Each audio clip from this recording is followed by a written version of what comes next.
오늘도 이 시간에 함께 하시는 여러분들에게 하나님의 은혜와 은총이 가득하시기를 예수님의 이름으로 소망합니다. 무엇을 계획하거나 다짐한다는 것은 생각보다 쉽지 않은 것 같습니다. 왜 그럴까요?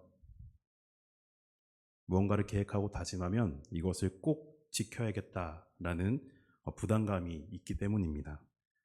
또 이전에 계획하고 다짐했던 일들이 잘 이루어진 경험들도 있겠지만 또 실패했던 그런 경험들도 있고 또 그 과정 속에서 겪었던 어려움이 있었기 때문에 더욱 그런 것 같습니다. 다짐이라는 것은 사전적 의미로 보면 마음이나 뜻을 굳게 가다듬어 정하는 것, 이것을 의미합니다. 그래서 많은 분들이 평소에는 무언가를 계획하거나 다짐하는 것을 쉽게 도전하지 못해도 인생의 정말 중요한 시기에는 꼭 계획하게 됩니다. 여러분들은 어느 시기, 언제 이렇게 다짐을 하고 또 새로운 것을 계획하십니까? 아마 많은 분들이 새해가 시작될 때 그때를 정말 중요한 시기로 여기고 많은 것들을 계획하고 또 다짐하는 것 같습니다. 한 해를 어떻게 보내느냐에 따라서 그 해뿐만이 아니라 인생에 크게 또 영향을 줄 만한 사건이 될 수 있기 때문에 새롭게 시작하는 이 시기에 많은 것들을 계획하고 다짐하죠. 아마 여기 계신 분들도 새해에 각자 필요한 그 목표를 세우셨고 그리고 그것을 이루기 위해서 노력하고 계실 것이라고 생각합니다. 이제 4월이 되었죠. 2025년에 얼마가 지나간 거죠? 네, 4분의 1이 벌써 지나갔습니다. 어떻게 계획대로 그리고 그 다짐대로 잘 살아가고 계신가요? 어떤 분들은 다짐하신 대로 잘 살아가고 계시겠지만 이렇게 생각보다 이 목표한 바를 이루고자 살아가는 것이 정말 쉽지가 않은 것 같습니다.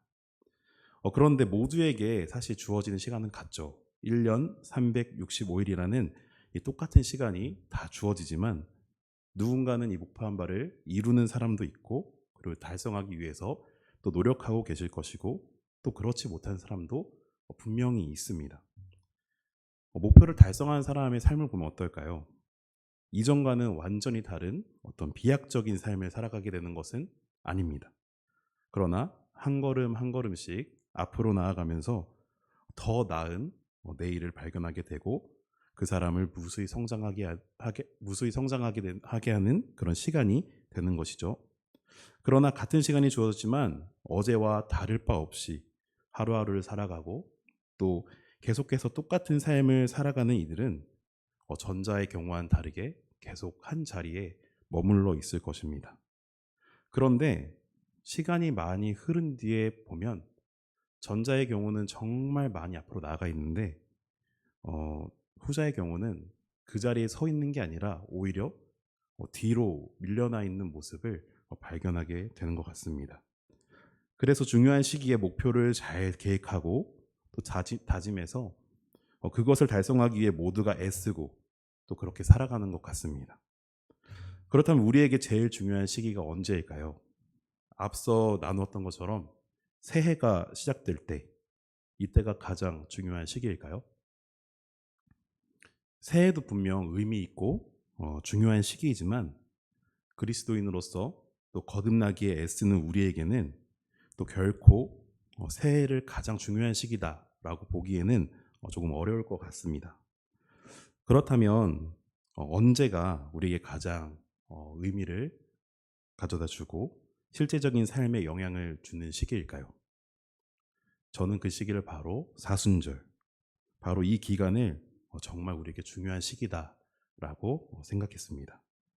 우리에게 주어진 이 40일이라는 시간을 어떻게 보내느냐에 따라서 또 무엇을 계획하고 또 어떻게 생활하느냐에 따라서 우리의 신앙과 믿음에 엄청난 영향을 끼칠 것이기 때문입니다. 사순절은 모두 아시는 것처럼 40일을 뜻합니다. 성경에서 40이라는 숫자는 굉장히 의미가 있는 숫자죠. 물론 이 숫자가 가지고 있는 이 성경적 의미를 찾고 또 중요한 것을 따지고자 말씀드리는 것은 아니지만 기독교 전통에서 40이 갖는 이 신학적 의미는 하나님의 구속사적 역사와 또 깊은 상관성이 있음을 우리가 알 수가 있습니다. 구약에서의 40일 그리고 40년은 하나님과 하나님의 백성 혹은 한 특정 인물과의 관계 속에서 하나님의 뜻을 이루기 위해서 참고 기다리는 그 인고의 기간이었습니다. 하나님 이 기간을 통해서 하나님의 백성됨의 의미를 가르치셨고 구속의 은총을 경험하도록 그들을 이끌어 주셨죠. 따라서 사순절은 철저하게 하나님의 구속사적 은총에 대한 감사와 그리스도의 고난에 대한 구체적인 동참이 실제적으로 드러나는 시기입니다.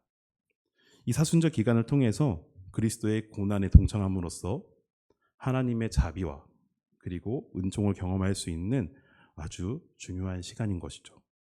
그렇기 때문에 우리에게 있어서 사순절은 새해보다도 더 중요한 시기입니다. 그래서 우리에게 주어진 이 40일을 어떻게 보낼 것이냐, 무엇을 계획하고 또 어떻게 경건 생활을 하느냐에 따라서 우리의 이 신앙과 또 우리의 믿음에 엄청난 중요한 영향을 끼칠 시기라는 것이죠.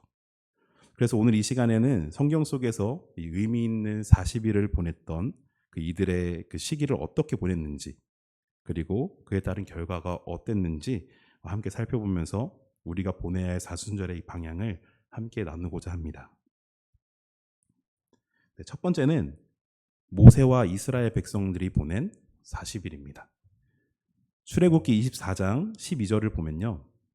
여호와 하나님께서 모세에게 이스라엘 백성들을 가르칠 수 있도록 율법과 계명을 기록한 돌판을 주시기 위해서 시내산으로 부르십니다. 모세는 여호와의 부르심에 백성들을 아론과 훌에게 맡기고 시내산으로 올라가게 되죠. 모세의 40일은 바로 여기서부터 시작이 됩니다. 모세는 하나님의 부르심에 즉각해서 반응하였습니다. 시내산으로 올라가게 되었지만 하나님께서는 그런 모세에게 이상하게도 곧바로 응답하지 않으셨죠.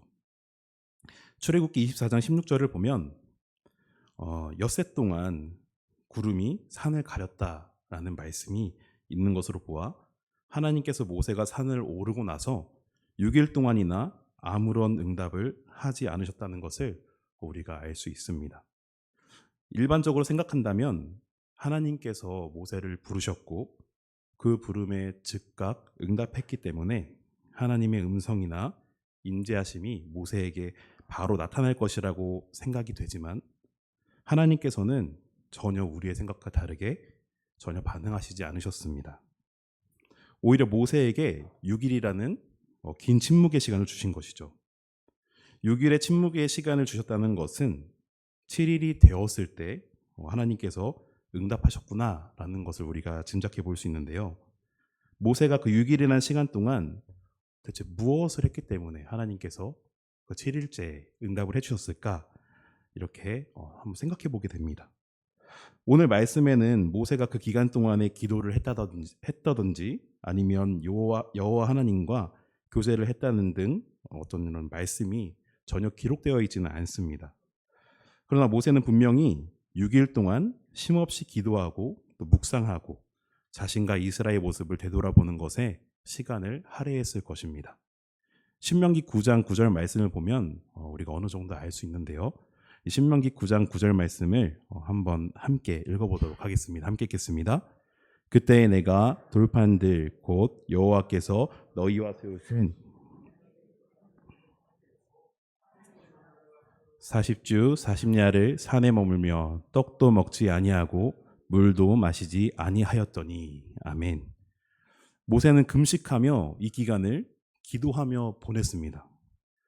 그렇게 7일이 되었을 때 하나님께서 모세를 불러주신 것이죠. 즉 하나님께서는 6일 동안 침묵하신 것이 아니라 이 기간을 통해서 모세가 기도할 수 있는 시간을 충분하게 허락해 주셨습니다.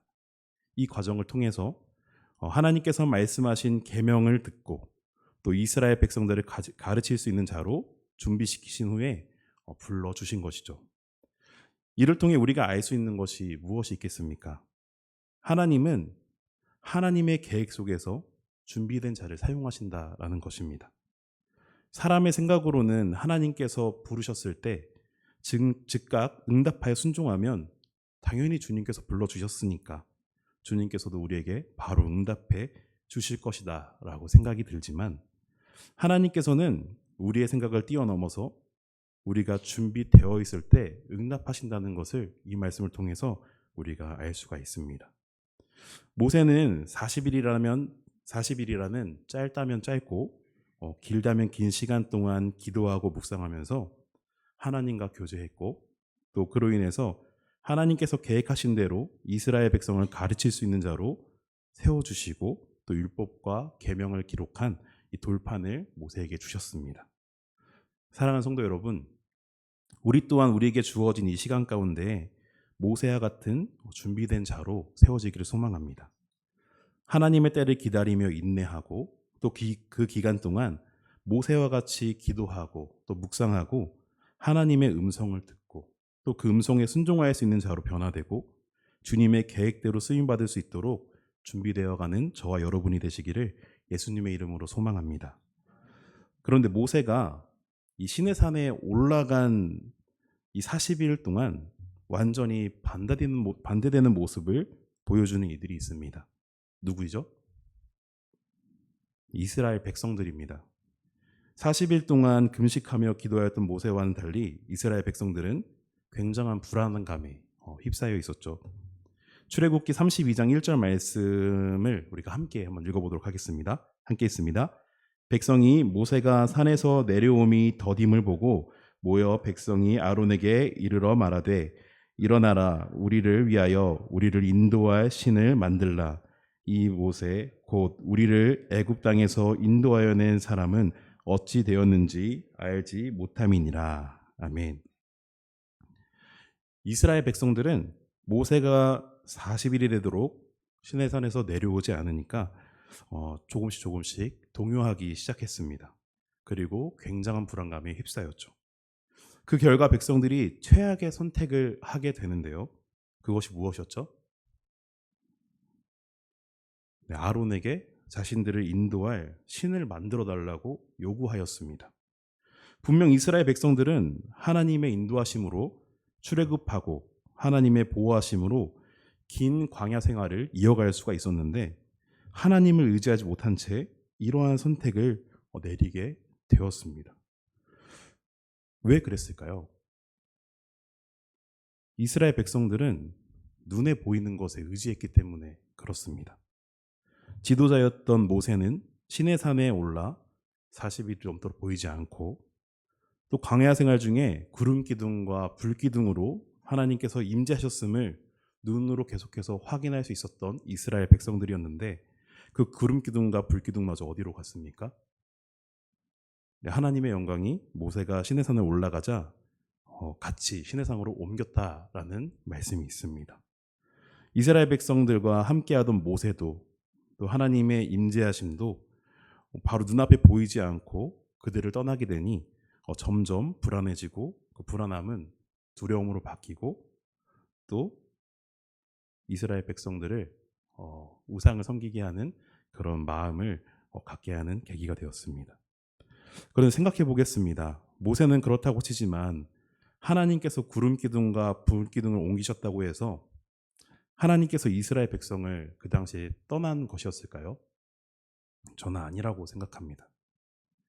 이스라엘 백성들은 하나님께서 떠나셨다라고 생각할 수 있지만 불기둥과 구름기둥은 아무리 옮겨 다녔다고 하더라도 하나님이 절대 이스라엘 백성을 떠난 건 아니었을 것입니다. 그런데 이스라엘 백성들은 그렇게 생각하지 않은 것이죠. 즉 이스라엘 백성들은 하나님을 온전히 의지했다라기보다 자신들의 눈에 보이는 것들만 의지했던 것입니다. 그래서 자신들이 눈으로 볼 수 있는 신을 만들고자 아론에게 요구했고, 아론은 금고리를 걷어서 황금 송아지를 만들게 되었습니다. 모세는 40일을 금식하고 기도하고 있을 때 이스라엘 백성들은 하나님을 온전히 바라보지 못하고 눈에 보이는 것을 쫓고만 있었던 것이죠. 우상을 만들 것이 아니라 하나님께 기도하기를 선택해야 할 이 이스라엘 백성들이 조금은 바보 같아 보이지 않습니까? 만약 이스라엘 백성들이 모세와 같이 시내산에 올라가는 그 순간부터 함께 기도했더라면, 그리고 이스라엘을 위해서 더욱더 기도했더라면 완전히 다른 결과를 가지고 왔을지도 모릅니다. 그러나 이스라엘 백성들의 선택은 우상을 세우는 것이었고, 그것은 곧 하나님의 진노로 이어졌습니다. 정말 바보 같습니다. 분명 출애굽할 때 우상을 섬기던 애굽을 완전히 무너뜨리고 신실하신 하나님만이 유일한 하나님이시라는 것을 직접 증명해 보이셨고, 또 그것을 직접 경험한 이들이 또다시 우상을 섬기겠다고 선택했다는 것은 정말로 바보 같은 일이 아닐 수가 없습니다. 그런데 이 이스라엘 백성들을 보면 지금에서 우리가 성경을 보면서 왜 저런 선택을 했을까, 바보 같다라고 생각이 들 수 있지만, 이런 바보 같은 일들이 우리의 삶 속에서도 충분히 일어날 수 있습니다. 나는 아니겠지? 내 삶 속에서는 그렇지 않겠지? 라고 생각할 수 있겠지만, 나도 모르게 이스라엘 백성처럼 살아가게 되는 모습을 발견하게 되는 것이죠. 기도하지 않고 하나님과 멀어지는 그 순간이 우리가 이스라엘 백성처럼 변해가는 시작의 순간이 될 것입니다. 그래서 조금 더 살펴보겠습니다. 이스라엘 백성들은 이 구름 기둥과 불 기둥이 하나님의 임재하심으로 생각했었는데요. 그것이 자신들을 떠났을 때 하나님을 찾지도 않고 또 기도하지도 않고 그저 불안해하기만 하고 동요했었습니다. 그런데 6절을 보면 어이가 없을 정도로 이스라엘 백성들의 완전 다른 모습을 우리가 볼 수가 있습니다. 우리 6절 말씀 함께 읽겠습니다. 이튿날에 그들이 일찍 일어나 번제를 드리며 화목제를 드리고 백성이 앉아서 먹고 마시며 일어나서 뛰놀더라. 아멘. 하나님께서 함께 하실 때 그때에는 눈에서 단지 보이지 않고 저 멀리 떠났다는 이유만으로 그저 불안해하고 하나님께서 자신들을 떠나간 것이라고 망각했던 이들이 지금 눈에 보이는 황금 송아지가 눈앞에 있으니까, 그리고 이 우상을 만들고 나서 이들의 모습을 보니까 정말로 어이가 없습니다. 아침 일찍 일어나서 번제를 드리고 화목제를 드렸습니다. 그깟 우상 앞에서 얼마나 최선을 다하는 모습입니까? 아침에 일찍 일어나자마자 우상 앞으로 달려나간 것입니다. 이들의 모습이 어떻게 보여지십니까? 차라리 하나님 앞에 저렇게 아침 일찍 달려나가지 왜 우상한테 저렇게 달려나갈까? 이런 생각이 들지 않습니까? 참 안타깝습니다. 그렇다면 이 말씀을 한번 생각하시면서 여러분들에게 한번 질문을 드려보겠습니다. 여러분은 아침 일찍 일어나 어디로 제일 먼저 달려나가십니까? 우리의 참 주인 되시는 예수님 앞으로 나아가십니까? 아니면 눈에 보이는 나도 모르게 만들어진 내 우상 앞으로 달려나가십니까? 하나님이 함께 하실 때 불안해했던 이스라엘 백성들, 우상 앞에선 먹고 마시고 뛰어놀았습니다. 여러분들은 하나님 앞에 나와 주님과 교제하심이 즐거우십니까? 아니면 나의 우상 앞에 섰을 때가 더 즐거우십니까? 이스라엘 백성들의 결말은 아시다시피 하나님의 심판이었습니다. 이스라엘 백성들이 우상이 아닌 하나님을 더욱 의지하고 함께 기도하며 함께 준비가 되었다면 결말이 어땠을까요? 모세가 받은 돌판을 통해 하나님의 그 말씀의 가르침을 받고 정결한 하나님의 백성으로 세워졌을지도 모릅니다. 그러나 그들은 보이지 않는 하나님보다 눈에 보이는 것들을 더욱 의지하였습니다. 모세와 이스라엘 백성들은 같은 40일을 분명히 보냈는데 완전히 다른 40일을 보냈고 완전히 다른 경험을 한 것이죠. 사랑하는 성도 여러분, 우리도 마찬가지입니다. 40일 동안 아무것도 하지 않으면, 40일 동안 그저 눈에 보이는 것만 쫓아가시면 이스라엘 백성들과 마찬가지로 진리를 망각한 채 예수 그리스도를 떠나 나도 모르게 잘 믿고 있다는 착각 속에서 하나님을 잊어가고 우리에게 세상의 즐거움을 가져다주는 우상을 세워가게 될 것입니다. 이스라엘 백성들도 우상을 섬길 때에 겉으로만 본다면 하나님 앞에서 하나님이 정하신 이 절기를 지키는 것처럼 보여집니다. 우리도 이 중요한 시기 가운데 하나님을 제대로 바라보지 못한다면 겉으로는 예배당에 나와서 예배를 드리고 있지만 정작 우리의 마음은 하나님이 아닌 이 세상을 향한, 세상을 섬기는 우상 숭배와 같은 이런 삶을 살아가게 되고 그 죄를 범하게 될 수도 있다는 것이죠.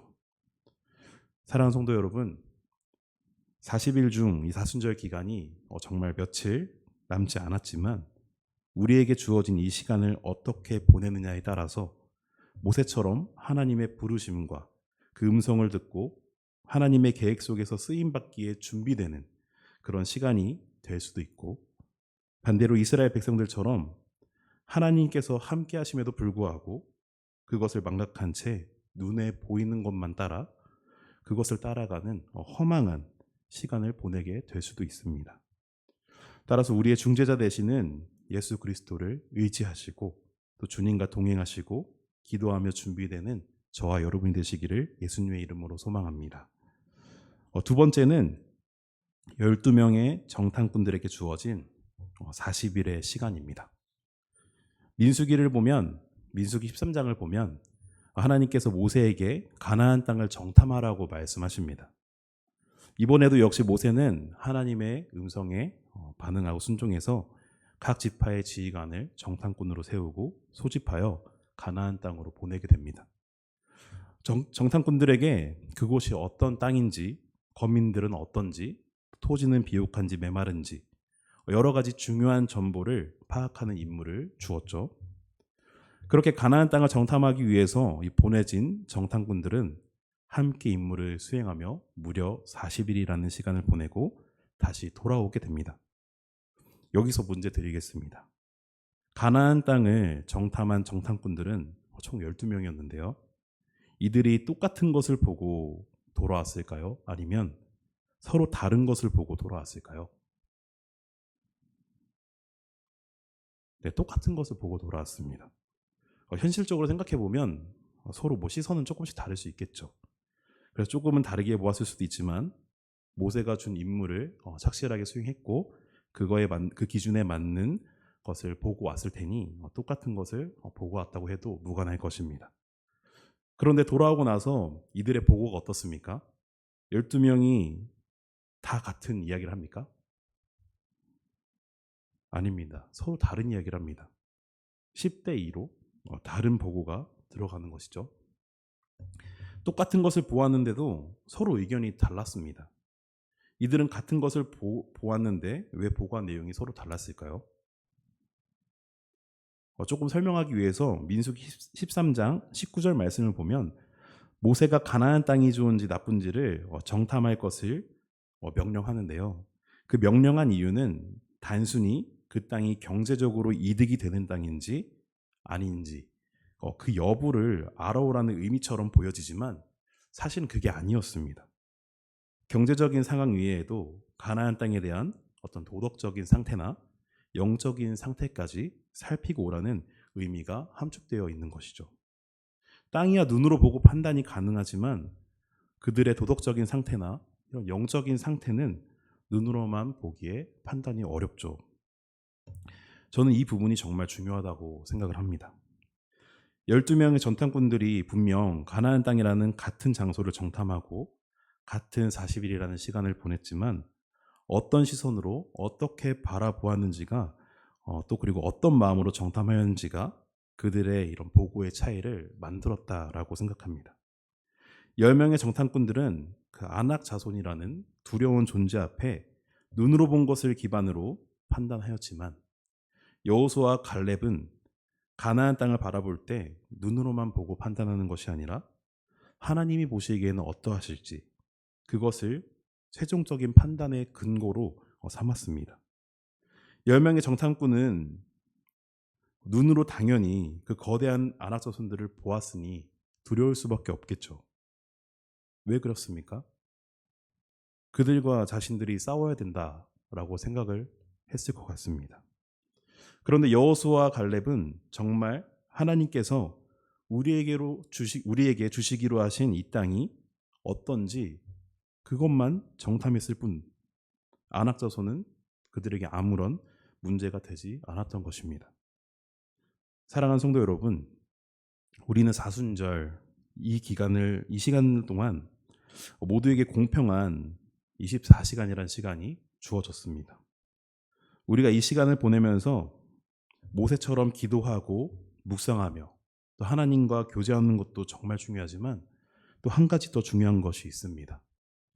이 시간을 보내는 동안 가나안 땅처럼 정탐하며 또 하나님의 시선으로 주의 깊게 바라보아야 할 대상이 있습니다. 무엇일까요? 바로 자기 자신입니다. 오늘 우리는 우리의 모습을 잘 살펴보고 하나님의 시선으로 우리를 보았을 때 우리가 어떠한 모습일지 잘 정탐하시고 점검해 보셔야 합니다. 10명의 정탐꾼과 같이 내 눈에 보이는 대로 내 판단대로 나를 바라보는 것이 아니라 하나님께서 보시기에 지금 나의 모습, 이 사순절을 보내고 있는 나의 모습이 정말 참된 예배자로 세워져 있는지, 사순절 이 기간 통해서 정말 내가 경건하게 보내고 있는지 다양한 측면에서 바라보시고 또 하나님께서 보시기에 어떠한지를 최종적인 판단의 근거로 삼아 나의 영적 상태를 점검해 보셔야 됩니다. 우리가 왜 이 사순절 기간 동안 이 영적 상태를 점검해 보아야 할까요? 사실 가나안 땅은 이미 이스라엘 백성들에게 있어서는 그들이 하나님께로부터 이미 받은 땅이었습니다. 하나님께서 이미 주시기로 약속한 땅이었기 때문입니다. 가서 보니까 어떻습니까? 가나안 땅 너무 좋지 않습니까? 과연 젖과 꿀이 흐르는 땅이구나 이렇게 말할 만큼 정말 비옥한 땅이었습니다. 그런데 그 땅은 너무 좋은데 거기에 거주하고 있는 이들을 보니 기뻐하기는커녕 오히려 두려움에 휩싸인 모습을 발견할 수 있습니다.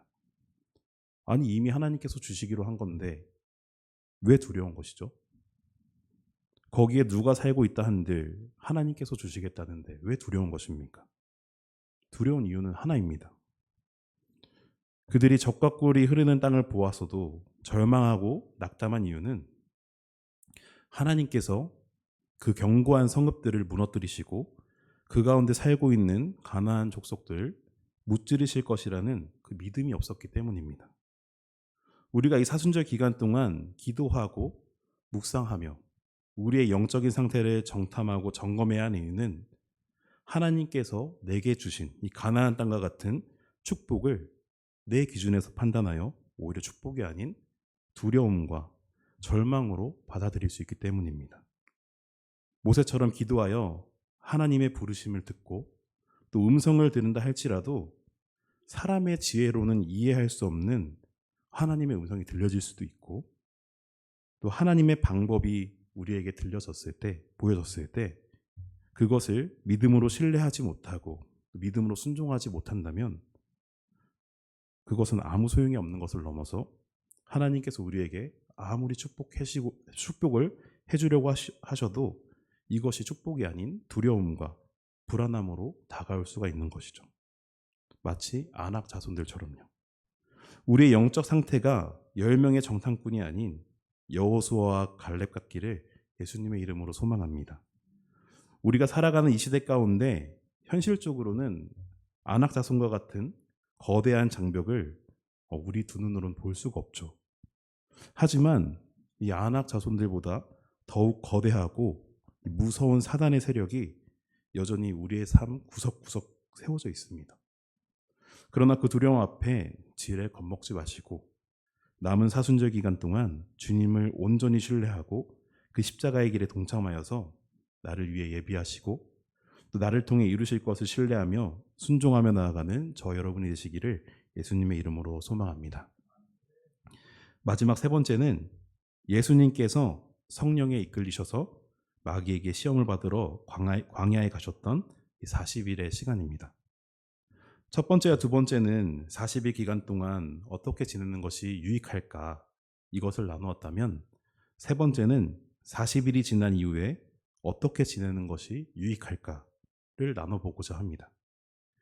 예수님께서 광야에서 40일을 금식하시고 그것으로 인해서 줄이시고 또 쇠약해져 있을 때 그제서야 마귀가 나타났습니다.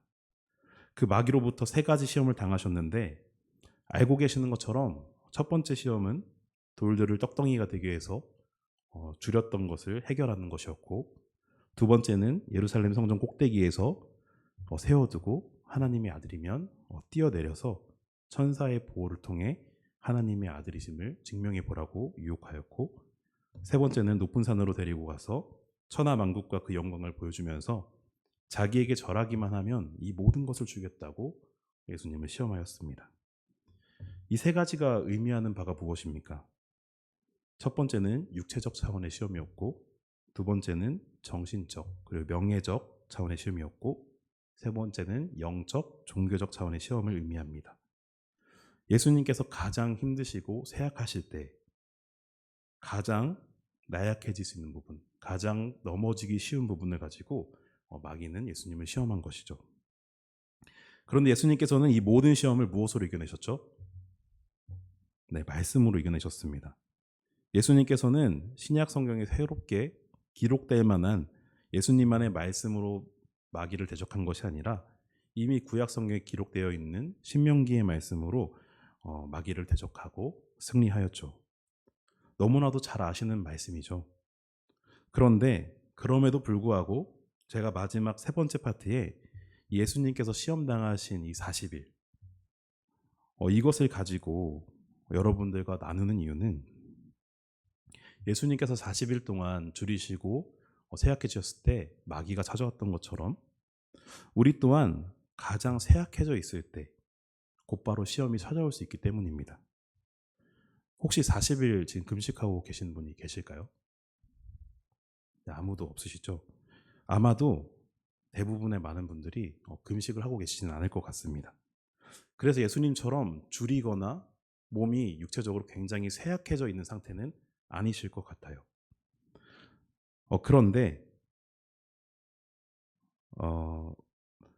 사순절이 끝나고 우리가 부활절이 지나면 몸이 쇠약해지진 않지만 영적으로 쇠약해질 수는 있습니다. 그리고 그 틈을 타서 마귀는 시험을 우리에게 걸어올 수도 있어요. 정확하게 표현하자면 우리의 영적인 상태가 쇠약해진다기보다 우리의 영적인 상태가 느슨해질 수 있습니다. 사순절 특별 새벽 예배가 지금 진행되고 있는데 많은 분들이 참석해주고 계시고 그리고 은혜도 많이 받으시고 또 영적으로 성장하는 시간을 보내시고 계신 줄로 믿습니다. 그러나 일반화해서 말씀을 드릴 수는 없지만 특별 새벽 예배가 끝나면 대체로 어떻습니까? 팽팽했던 이 긴장의 끈이 느슨해집니다. 그런데 이 느슨해짐이 사단 마귀의 시험이라는 생각은 안 해보셨습니까? 우리 마음에 어떤 마음이 듭니까? 특별 새벽 예배가 끝나면 우리 마음속에 이런 마음이 들 수 있습니다. 너 원래 안 하던 이 새벽 기도 열심히 했잖아. 그만큼 했으면 됐지. 충분히 잘했네.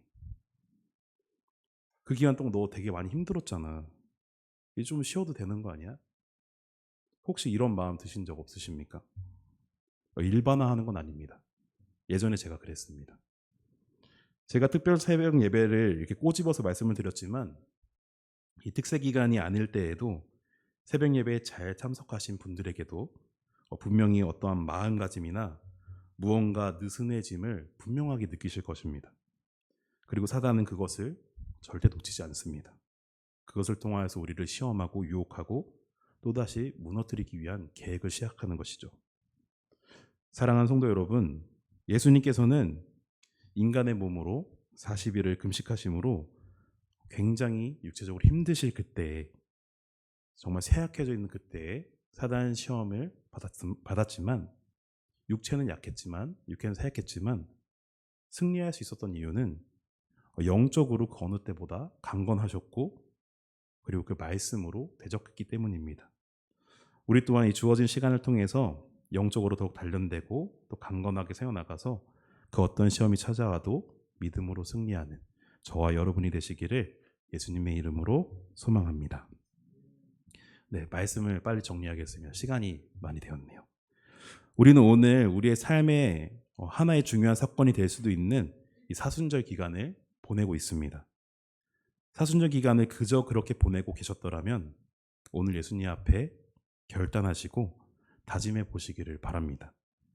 말씀에서 함께 나누었던 것처럼 똑같은 40일을 보냈지만 누군가는 하나님 앞에 준비되고 은혜를 맛보았고 또 누군가는 기쁨과 소망마저 두려움과 불안함과 절망으로 바뀌었습니다. 사랑하는 성도 여러분, 우리에게 주어진 이 시간을 기도와 묵상과 또 주님과 동행하심으로 보내시면서 이 긴장의 끈이 느슨해지지 않고 우리의 삶이 끝날 그날까지 팽팽하게 유지하셔서 하루도 빠짐없이 늘 승리하며 나아가는 저와 여러분이 되시기를 예수님의 이름으로 소망합니다. 아멘. 기도하겠습니다.